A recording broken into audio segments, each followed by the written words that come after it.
Within a single colony of European blackbirds, Turdus merula, the distinction between individuals that migrate and those that do not is related to social dominance.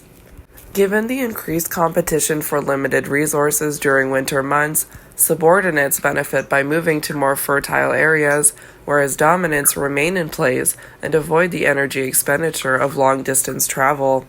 Importantly, a single bird can switch from migrating to remaining resident across seasons, confirming individual flexibility of this behavior. Much of the flexibility that animals exhibit in finding the way is explained by developmental processes.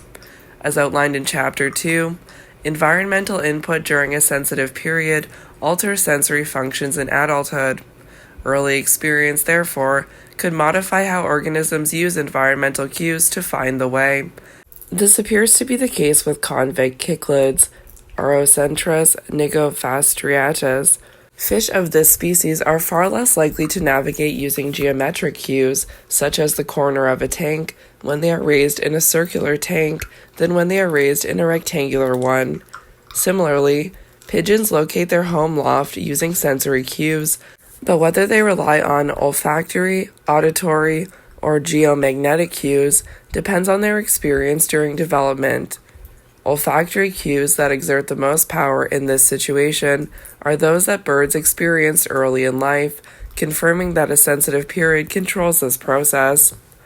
All animal species, including humans, are faced with the ecological challenge of finding the way.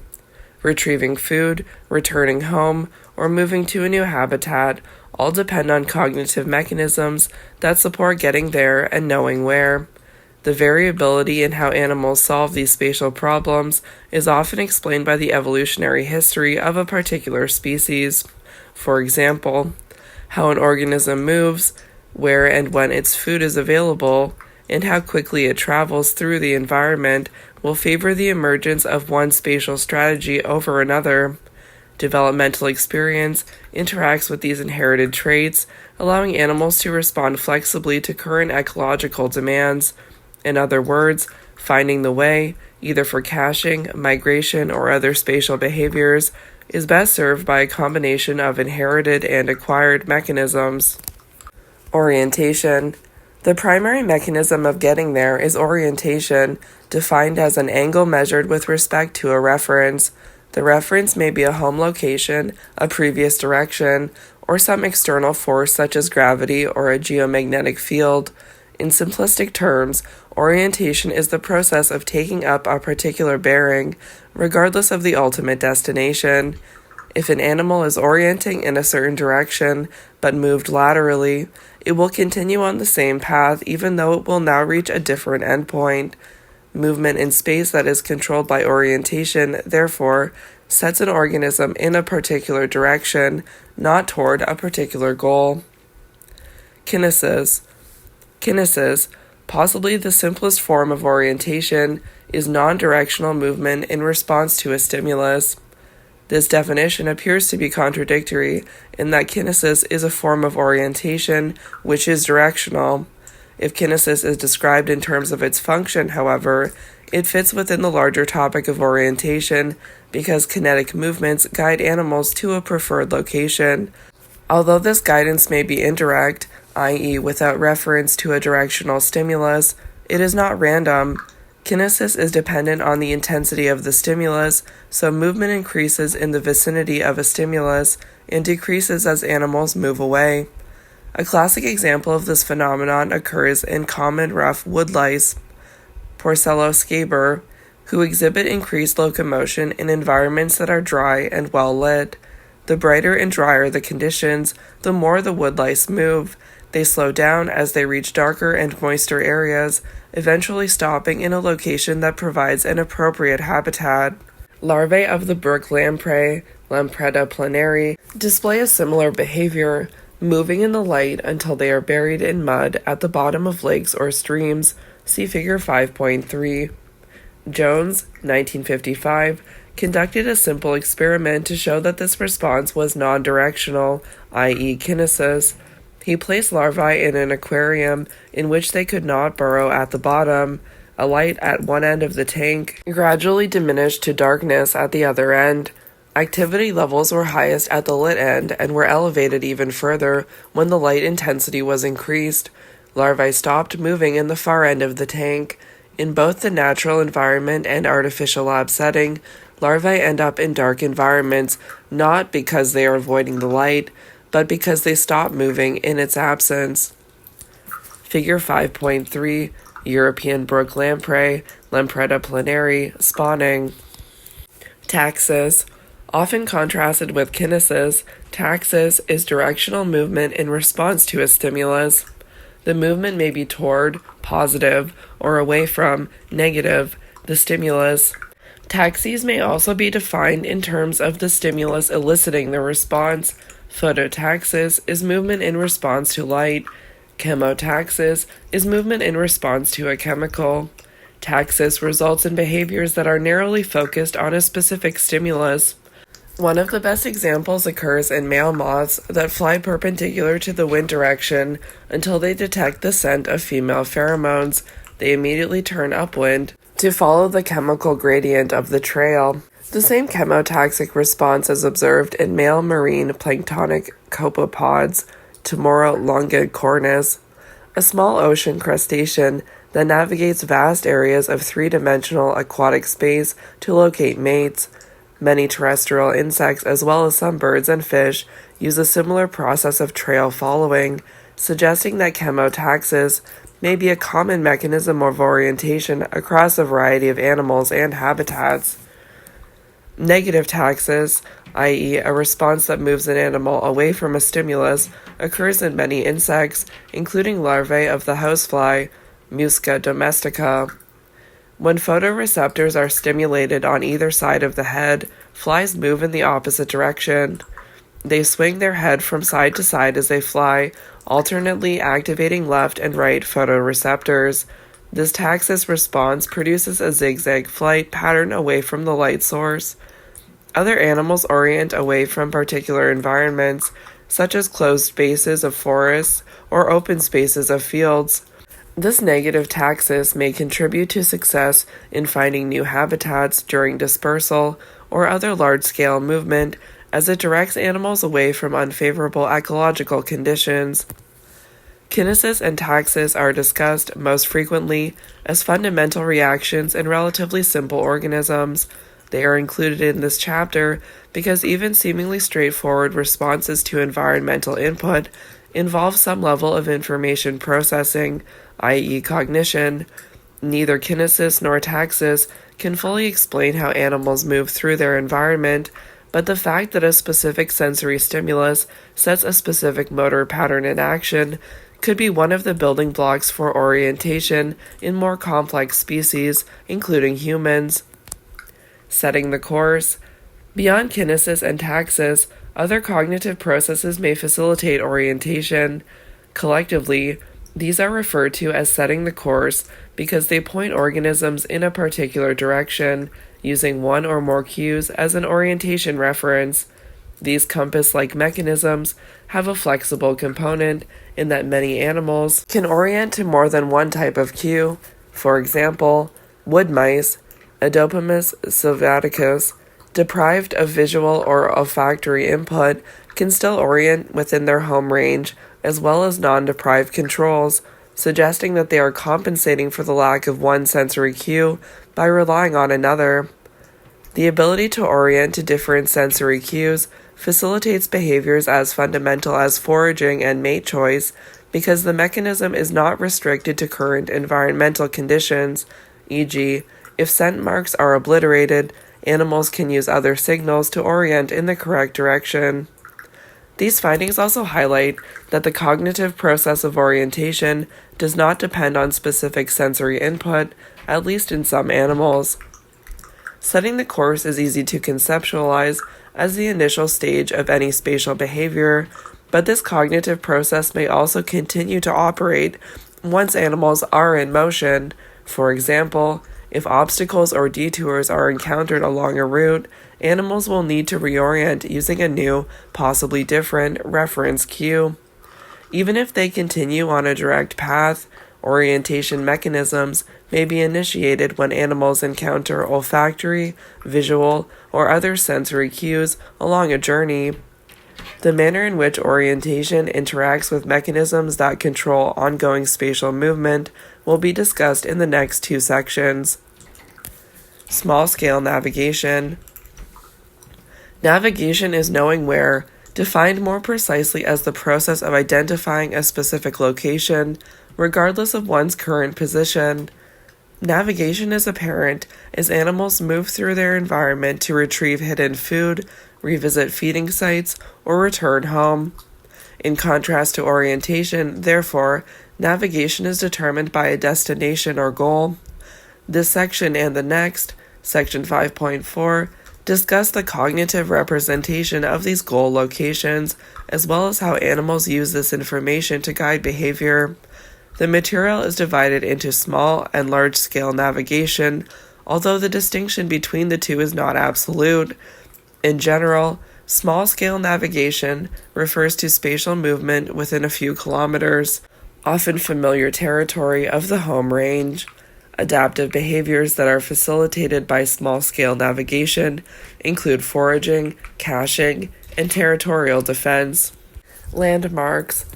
Small-scale navigation is often accomplished using landmarks, stimuli that have a fixed spatial relationship to a goal location. Because these cues are stationary, they provide both distance and directional information to the goal. Tinbergen, 1951, presented one of the first demonstrations of landmark use by a type of digger wasp, European bee wolf, Melanthus triangulum. He noticed that wasps hover above their nest before a foraging expedition, and he speculated that this behavior allowed the insects to recognize cues marking the nest entrance.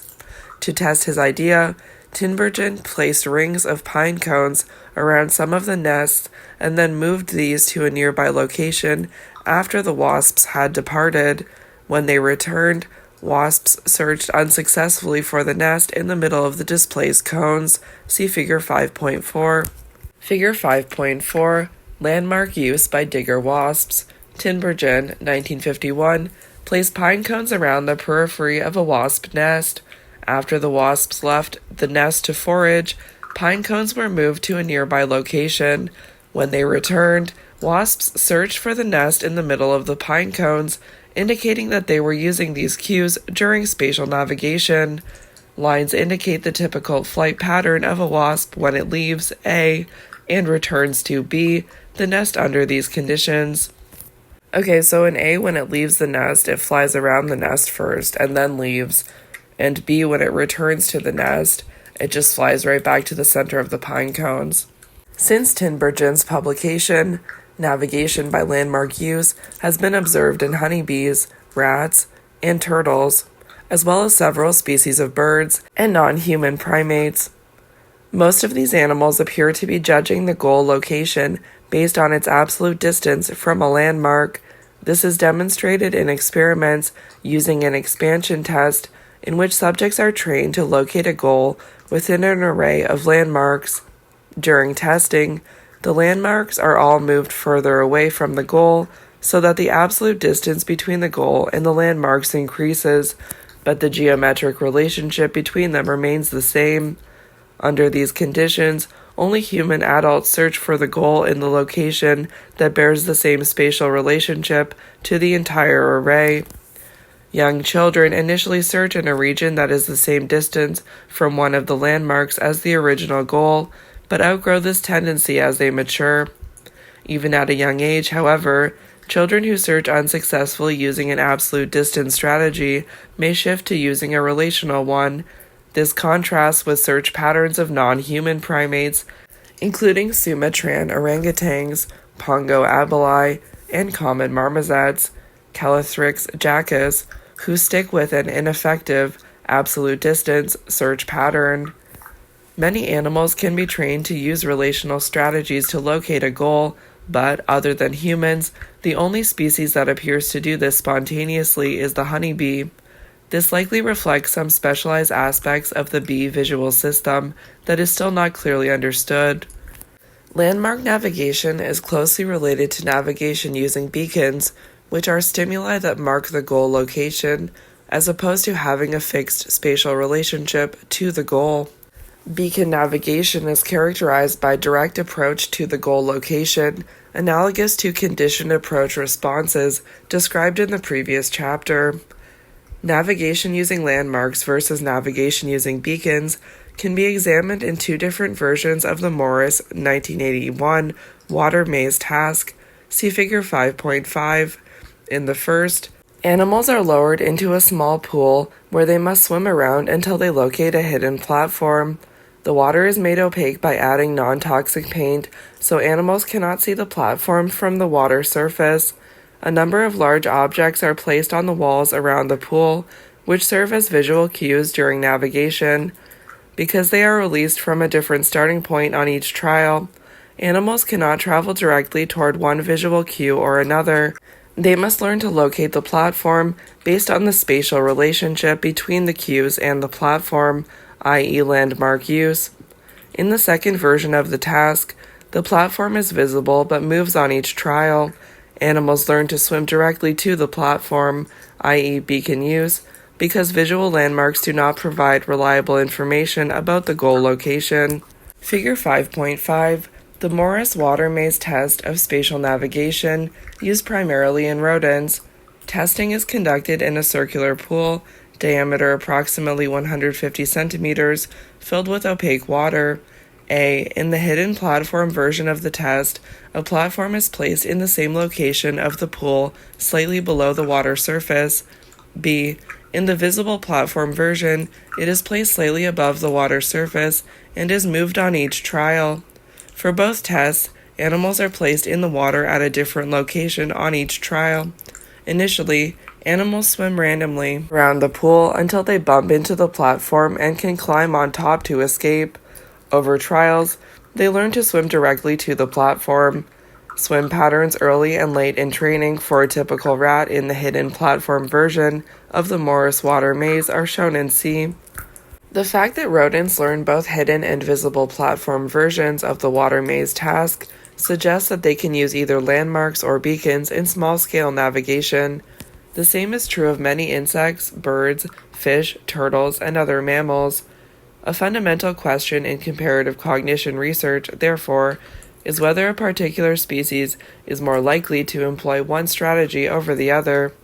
This can be tested using a cue competition task in which animals are trained to locate a target, usually a food reward, that has a fixed relationship to environmental cues, i.e. landmarks, and is also marked by distinctive cues at the goal location, i.e. beacons.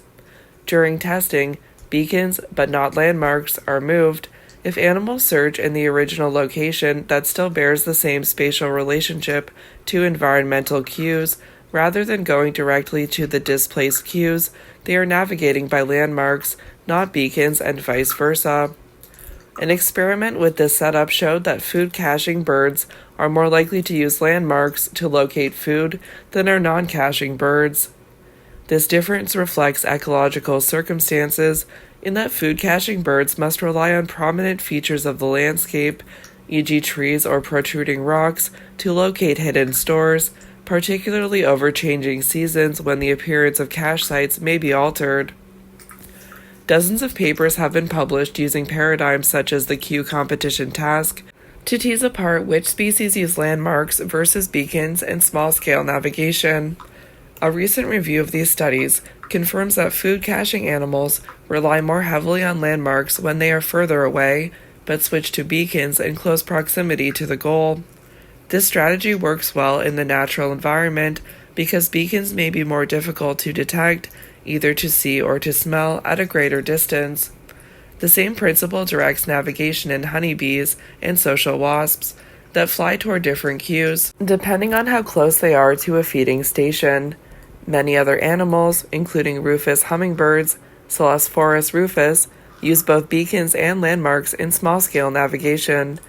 If these birds are trained to find sucrose in artificial flowers of different colors, they return to the location where they found the food, even when the colors of the flowers are switched.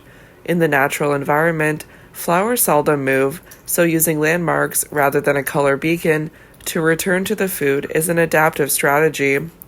Landmarks are not as useful when animals are foraging in unfamiliar territory. In these situations, hummingbirds rely on color to locate food-containing flowers. The ability to switch from landmarks to beacons and back again may explain some of the controversies regarding small-scale navigation, because specific training or testing conditions may increase the likelihood that a certain species will navigate using one strategy or the other. For example, even if an experiment is set up with large visual landmarks around a maze, i.e. landmarks, rats may find the food reward by approaching olfactory cues near the goal location, i.e. beacons. If researchers fail to identify how animals solve a spatial task, they may reach erroneous conclusions regarding navigational mechanisms in that species. Thus, the most successful studies of spatial navigation acknowledge inherited tendencies to use one type of cue or another, while recognizing that there is a great deal of flexibility in how these cues are used by both humans and animals. Researcher profile: Dr. Sue Healy. A major challenge in comparative cognition research is to integrate studies in evolutionary biology with those in experimental psychology. This has never deterred Professor Sue Healy, whose research on spatial navigation combines theories and techniques from the two traditions. Healy's original plan to be a medical doctor was derailed when she began a biology degree at the University of Otago in New Zealand. Her encounters with a stimulating group of friends, ready to argue about science for hours, particularly over gin and tonic, and inspiring female lecturers, cemented her decision to pursue zoology and physiology. After completing her undergraduate degree, Healy opted for 2 years of overseas experience that quickly extended into a long-term commitment when she landed a job as a research assistant to John Krebs at Oxford University. Krebs was beginning his research in the relationship between food storing, spatial memory, and the hippocampus, and Healy took up the topic with such passion that she then transferred into a PhD. She claims that she has never lost her enthusiasm for the topic and has used this work as a foundation to investigate the cognitive abilities of animals in the real world. Her work on small-scale navigation is a prime example of how observational data informs studies with experimental manipulations, and vice versa. In Healy's works, I try to add neural and/or endocrinological data to build a comprehensive picture of the role that cognition plays in what, how, and why the animal is behaving as it is. According to Healy, one of the best parts of her work is that it provides the opportunity to travel to many gorgeous places and spend time watching all kinds of cool animals going about the business of their lives. This includes studies of vocal mimicry in Australian spotted bowerbirds, Lanorhynchus maculatus, visual cue navigation in rufous hummingbirds in the Canadian Rockies, and nest building of African masked weaver birds, Poecis vellatus. But above all, Healy raves about her interactions with other scientists, including her partner. His enthusiasm for invertebrates more than matches my own for cognition. She goes on to say that the people around her make the intellectual challenge of doing science so much more enjoyable. I have been enormously lucky in my students, postdocs, and collaborators. They have been and are a bunch of smart but also importantly fun people.